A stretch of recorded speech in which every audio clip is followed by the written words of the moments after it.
As we continue on to the 2022 NFL Draft, we also are going to continue on with our look at prospects by position coming into the draft. Today, we're going to look at linebackers. Now, there's a lot of linebacker talent in this draft, but discussing it before we started recording here, we both agree that we think after the first two, there is a pretty hefty drop off. Like the first two are probably going to be first round guys. Other than that, I don't think you'll see another one of these guys go in the first round. But still, a ton of talent to be had in the second and third day of the draft. And I'm kind of excited to take a look and let you guys know what we think of these guys. What are you thinking? Yeah, I agree. After the first two guys, there is a drop off. Even seems like we're not the only ones, but have our first two are the same, and then the rest of our picks for linebackers are different because there's no consensus third, fourth, or fifth or whatever. Yeah. But yeah, besides that, I want to thanks everybody for watching the GG Sport podcast of the Minnesota Vikings, where we endure heartbreak but always bleed purple. Hit the subscribe button and hit the bell, get notifications for more of our videos. And I also want to mention that, again, is April 28th at 6:30. We will be going live for the NFL draft, first round NFL draft. Starts at 7. Come join us, and it will be a good time. So yeah, let's jump in though. All right. At number 5. Number 5 split we got here. I went with Damone Clark out of LSU. For me, there's a lot to like from this guy. I actually had, like, it's weird. Basically my 3 through 7 were all kind of about the same, I felt, but Clark, I just like the size that I saw from him. I thought he had a lot of speed, very solid tackler. First thing I noticed that kind of jumped off tape to me, he's got high motor, like just he's flying around the field. I liked what I saw out of him, out of the little highlight tape that I watched. I didn't see a ton of coverage, so I don't really know how that's gonna translate to the NFL. He probably needs a little bit of work. Again, I don't think maybe a 3rd round pick, maybe 4th round pick, depending. I was going to go over some things here. PFF grade is 68.5. 12 games. He had 135 tackles, 5.5 sacks, 2 forced fumbles, 1 interception. Good size, 6'2", 239, 33-inch arms, 9 3/4-inch hands. 4.57, 40. Vertical jump of 36.5, broad jump of 127. Obviously, as LSU, you play against high-tier competition in the SEC, so I think there's a lot to like about him. Again, I think he'll be a solid prospect for somebody, probably a little bit of development that needs to happen. But overall, I think he shows a lot of good things. So that's why he's my number 5. Yeah, I like him too. I'll go more into him a little bit. But my number 5 is Chad Muma. This is a guy that I really do like. He comes from, a little not as crazy competition. But I think what I really like about him is I think he looks like a really good tackle. He's kind of someone that seems like he can do a little bit of everything. I think the competition thing is what mostly throws me off a little bit, but his tape looked really good. He seems like he can make big plays in his highlight stuff, or just in this past year. I know he had a couple pick sixes, which is huge. That's something you want. He seems like a strong tackler. It wasn't like I was seeing him make any monster hits or anything, but just a sound tackler, which is really nice to have in the NFL. And then one knock right off the bat watching him, he didn't seem like he had tons of speed.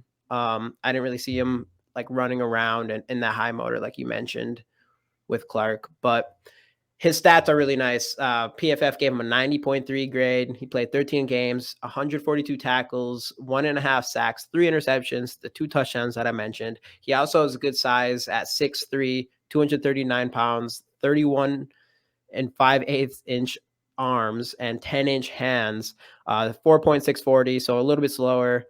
You kind of hope a linebacker gets under that 4.6 mark at least. But bench 27, which is really good. A 40-inch vertical, which is awesome, and 129 broad jump, which is awesome, and a 706 3-cone. Like I said, the competition wasn't super high there, but it still wasn't very bad. I mean, Utah is still a somewhat decent sized school. I don't know. I think he could be really good. He's one of those players that he has intangibles. There's a lot to like about him, and he could be just one of those small school guys that someone ends up grabbing him, and he exceeds expectations right away. Definitely. So I like him a lot because of that. But now both of these guys, we each have the other one higher up on our list. So obviously we'll get into that a little bit more as we And I would Big say first for round. me too, like you mentioned, I mean, these guys are close. I had a hard time figuring out my 3, 4, and 5, just because I don't know. They felt very similar to me. Mhm. I agree. But all right, So number moving on. 4. Number 4. So this is one that I had on my list, but you did not have on yours, I noticed. So Brian Asamoah, there is again, I thought there was a lot to like about him. Again, one of those guys, I really thought he flew around. I thought he had a high motor. Like he's always around the ball, solid tackler. I noticed him in coverage. He had some solid coverage ability. So everything I saw, he looks like he's one of those guys. Looks like he's a little scrapper. He is small. I think what do we got him at here? 6', 226. And I know I read some reviews. They said that was a knock on him. They think he might be a little small to play linebacker in the NFL. But I he strikes me as a guy that's going to be scrappy. I mean, obviously playing at Oklahoma, you do got some competition there. So there is a lot to like from Brian Asamoah. I think it might be. He probably is going to need a little bit of work, a little bit of development. But I think a later round guy that I think you can take and turn into something on a defense. So I saw a lot of good things on tape from it. I liked him a lot. 73.8 PFF grade in 12 games, 80 tackles. He had 1 sack, 2 forced fumbles. Obviously, we talked about the size already. He's got good arms, 32 5/8 inch and 10-inch hands, pretty solid. 4.56 40, 36.5 vert, 124 broad jump. So there's a lot to like with this guy. So I think at the next level, if he gets the right coaching and the right development, I think he could be a solid player for a team. Yeah. Yeah, and then like Casey mostly already went into it a little bit with Damone Clark, so I'll just do a little bit more. I really like his size. You mentioned his height, 6'6", 2.5, 239. He has 33-inch arms, which is pretty long arms, especially for a linebacker. And I think for me, he just looks like a oversized safety. And I don't know. He moves and he kind of moves around like that. And you mentioned his motor, and he just runs. I don't know, just like the way he plays. And I know in a 4-3, I kind of like that kind of player, especially like more of a middle linebacker type of guy. I don't know what it was about him though. Just watching his tape, I think he kind of had the swag thing that I've been talking about through a lot of these videos, and I liked. And he just kind of had that edge to him, and I don't know what it is. I don't know, because him and Muma was really close to me, or for me. And honestly, Muma has like the better stats and stuff. And I kind of went Damone Clark over, just because I liked his tape a little bit more. I think just the way he looked. So Yeah. Again, both solid. And it was kind of the same way. Like I said, I had a lot of those guys very close in grades as well. So yeah, he's my Pickett of the linebackers, George Pickett of the linebackers, I would say. yeah. But all right. Moving on to number 3. Yeah. See, now actually I think mine's supposed to be sorry, typo. Mine's supposed to be Chad Muma out of Wyoming. So that's my bad. I don't know what I did there. Yeah, so Leo Chanel's on the right side and Chad Moma's on the left. Damone Clark, I don't know why. I must have forgot to change the name. It is what it is, no big deal. But see, now I saw some different things from Chad Muma. I thought he had a lot of athleticism and a very high motor. Like I watched him flying around the field. I had him down as a tackling machine. Made a lot of tackles. He was always around the ball carrier from the highlights that I watched. You already mentioned the kind of low level competition, which I can agree with, but I think he has all the intangibles to be a pro-ready NFL linebacker. You already went over some of the stats. I don't need to go over those again, but I will point out those tackles, 142. That's a lot of tackles. So I was very impressed with Chad Muma. I think he's a guy you could get later on because of the small school stuff, but I don't know, something about him. It just really stuck out to me when I watched the tape. Again, I just think he's a high effort guy, and I think he's gonna be able to develop into something special for a team. So that's why he is my number 3 linebacker. Yeah, I agree. I like there's a few of these guys where I feel like if you get them in, especially like the 3rd round or even the 2nd round with some of these guys, where I bet you one of them will end up being like some that should have been like a 1st round pick or something. I don't know. They have a lot of intangibles, especially Muma. I have to agree with you on that. And then that gets me to my number 3, Leo Chanel. I don't know if I pronounced that name right. It's not even in the right spot on the picture, but that's who that is. Wisconsin Badger. Casey, had to take him off his list right away because he is a Badger. I get it. I know we don't like anything Wisconsin, but If we would have got Russell Wilson, I would have taken him. Anyways, so the thing I like about him is he looks really good at rushing the passer. Well, I'll dig into stats a little bit more. So that's what separates him almost compared to anybody else in this draft is he might be the best pass rushing linebacker here. I don't know, maybe his speed and well, he's pretty solid speed too. I don't know. I think he could be the top guy there. And in my opinion, for the Vikings, I think we need something different than that kind of play style. I think we do need more of a coverage guy, especially if we have guys like Zadarius Smith and Danielle Hunter kind of coming off the edge or in that 3-4 linebacker spot. The other linebackers will probably want to be a little bit more of coverage guys, but that would be the knock is I didn't really see a lot of coverage from him, but I saw him, he had a handful of forced fumbles.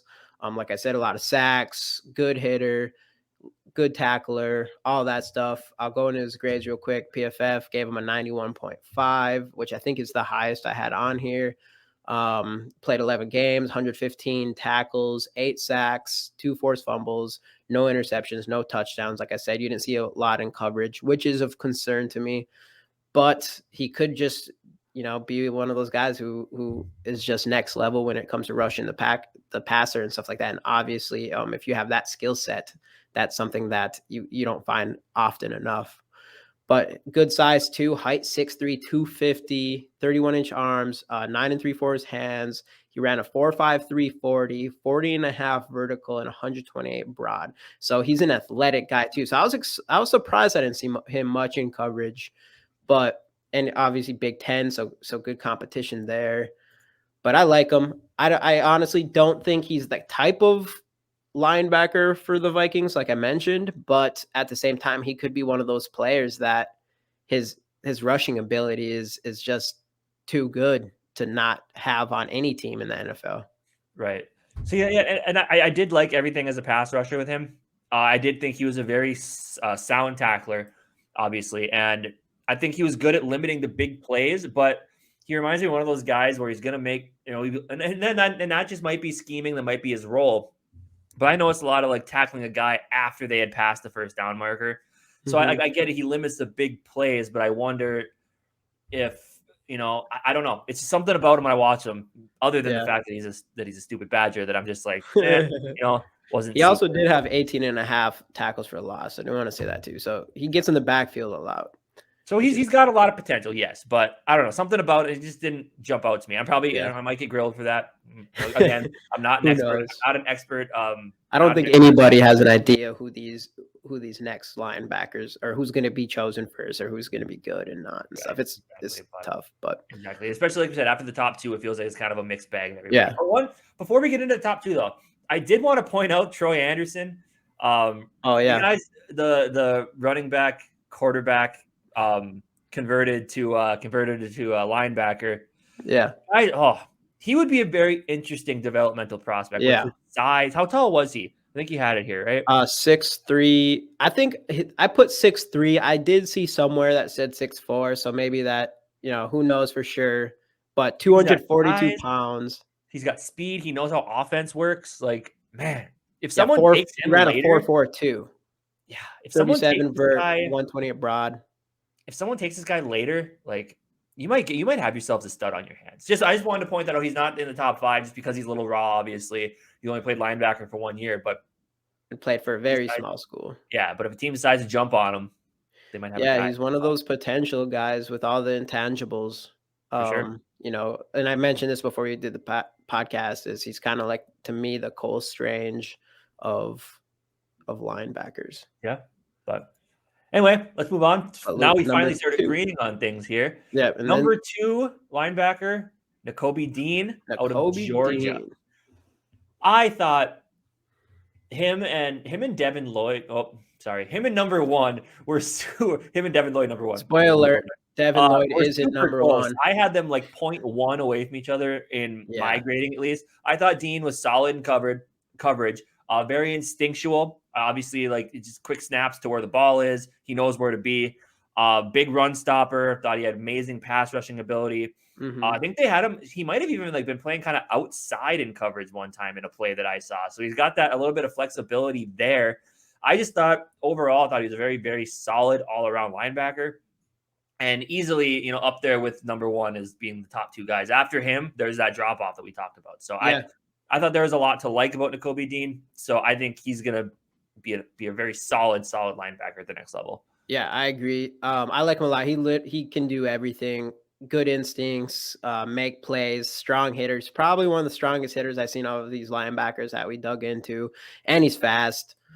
Good pass rusher, solid in coverage. He had a couple big plays. Let's go through the stats real quick. PFF grade of 91.7. And we're talking Georgia. We're talking SEC. We're talking national championship. 15 games he played in, 72 tackles, 6 sacks, 2 forced fumbles, 2 interceptions with that 1 touchdown. There are 2 big concerns about him. And this is what kind of sets him apart from Devin Lloyd is his height. He's definitely smaller at 5'11", 229. Good. I mean, his weight and everything's fine. And he looks like he's packed enough, I guess, for his size, but about 32-inch arms and 9 1/8 hands. So a little undersized for that position. If he was a couple inches taller, I mean, I could see him passing up Devin Lloyd. The other big one is he had that injury, which I think could hold him out for even going into the next season potentially. And so he wasn't able to do his combine.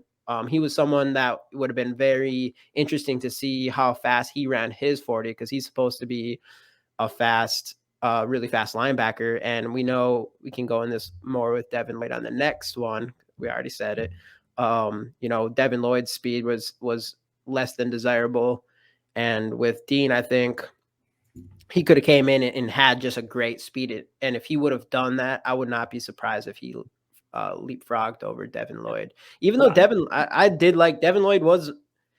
We'll just jump right into. You have anything? I still have one more thing to say about Nakobe Dean, though. Like you notice the tackle 72, a little low, but I think that just goes to show that he's not just your standard linebacker. I think that goes to show that they put him out in different positions, which, he had the 1 defensive touchdown, 2 interceptions. So obviously I think he does a lot more than just hold down behind the defensive line and try to collect tackles. That being said, you still have, he played for an elite Georgia defense that has, what's his name? What's the top defensive end? Brain fart right now for Georgia. Walker. Is it Walker? I don't know. You got Jordan Davis. You got Wyatt. Is it Walker, right? I think so, yeah. Yeah, Walker, defensive end. And then, I mean, for linebackers, you got some of the top linebackers with Quay Walker and who's the other one? Channing Tindall? Channing Tindall, yeah. So you got Tindall and Walker. So there's a lot to go around as far as tackling goes.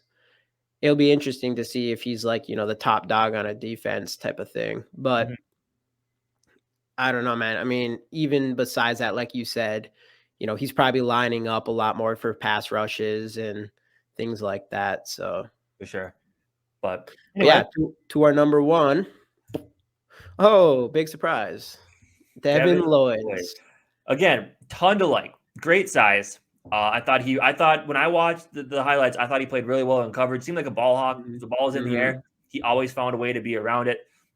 Great pass rusher. I've noticed he sets the edge really well on a lot of defensive plays. Powerful and relentless. He's all over the field. He doesn't stop. He's got that high motor. We talked about a couple of these other guys. Sniffs out the ball. Great open field tackler. Doesn't miss a lot of tackles. Solid against the run in that regard as well. And just when I was watching him, just the big thing that popped in my mind is I just didn't see a ton of weaknesses. Like everything looked solid. So obviously, I mean, like you said, with the injury to Nakobe Dean, maybe he could have something to say about this. But I do think Devin Lloyd is the top linebacker in this class pretty easily. And I don't want to say pretty easily, but I think he will be drafted before Nakobe Dean. Yeah, there's a lot to like here, a lot of athletic ability, and I think he'll be fun to watch. It'll be fun to see where he goes and what he does. Yeah, no, I like him a lot too. Like you said, does everything well. Great instincts, tackling, makes big plays in coverage, good coverage, rushes the passer really well. He just does it all. And and that, I don't know. Yeah, he can literally do it all. But I'll He's dive huge into too. the stats real quick. PFF gave him a grade of 90.2. Game played was 14. Tackles 111. Sacks 7.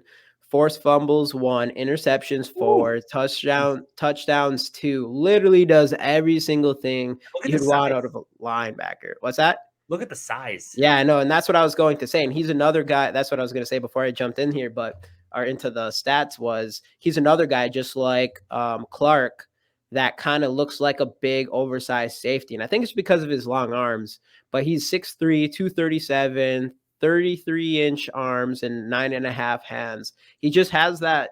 I don't know what it is. That oversized. He just looks athletic. I don't know what it is. Maybe it's just that look. Just kind of looks beast. I don't know, Yeah. but it's just good lengthy size for a linebacker, and they're still big. And I think those are kind of linebackers that will do really well in coverage. But at the combine, he ran that 4.66, bench 25, which is really good. Vert 35 solid, I guess. Broad 126 solid. But that 4.66 was everybody was hoping to see a lot faster 40, and that was actually one of the slowest 40s out of all these linebackers, which was a huge surprise. So it, that is concerning, but on his film, he didn't look that slow. I would not have expected to only see a 4.66 out of Right. him. And I think if he was able to run less than a 4.6, I think he'll be a top 15 pick for sure. But I think there was a time when people had him even in top 10 and stuff before that 40 happened. Everything, the tape and everything looks fantastic on this guy. But Yeah, definitely. So again, I think it's a linebacker class just chock full of potential. Obviously, the top 2 guys probably first round picks. Everybody else, they're gonna have to draft it a little bit later and develop. But I think a lot of these guys we talked about have a chance to be very, very solid players in the league. So I'm excited yeah, to see what they can do. if we traded back in the first round and we ended up with either of the top 2 guys, I'd be pretty pumped. I don't think I'd like to see any of the other linebackers picked by us until after our second or our selection in the second round. I don't think any of them are quite to that pick yet. Third round, I'd probably pick any of them, but Right. For sure. But that being said, that'll do it for our look into the 2022 NFL Draft linebackers. Leave a like if you enjoyed. Let us know down in the comments. If you agree with our rankings, let us know your thoughts on all these linebackers. If you want to check out some of our other stuff, click the video links right up here. Most importantly, do not forget to subscribe to GG Sports Podcast. Catch all of our content up until the draft and beyond. Join us for our live stream on the night of the draft April 28th. We'll start at 6:30. And until next time, this has been the GG Sports Podcast. SKOL Vikes.